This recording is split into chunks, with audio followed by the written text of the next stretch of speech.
ছেলে হওয়া এত সহজ না, অনেক কিছু ঘুরে আমাদের মাথায়। সব তো তোমার বইলা বোঝানো যাবে না, তারপরও কিছু বলি শোনো।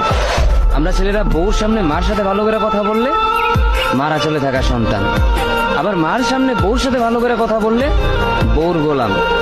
নিজের ছেলে মেয়েদের যদি মারি আমাদের দয়া মায়া নাই, আর ওই ছেলে মেয়েদের যদি কিছু না বলি আশকারা দিতেছি।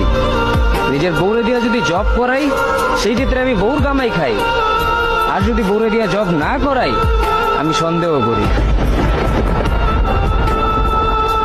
সারাদিন ঘরের বাইরে থাকলে আমরা বাদাইম্মা, আর যদি ঘরের ভিতরে থাকি তাহলে বেকার, কাজ কাম নাই। আর এই তোমাদের মেয়েদের গায়ে যদি আমরা ভুলেও টাচ করি না আমরা নির্যাতক, আর যদি তোমরা মেয়েরা আমাদের গায়ে হাত তুলো আমরা কাপুরুষ। আর একটা ছেলে কি বা করে পুরো লাইফে নিজের জন্য? মার ওষুধের থেকে শুরু করে বউ বাচ্চার প্রত্যেকটা সব পালন করার দায়িত্ব একটা পুরুষের। কিন্তু কি লাভ এত কিছু কইরা? দিন শেষে একটা ভুল করলেই সবাই ভুলা যায় যে কে কি করছে তার জন্য।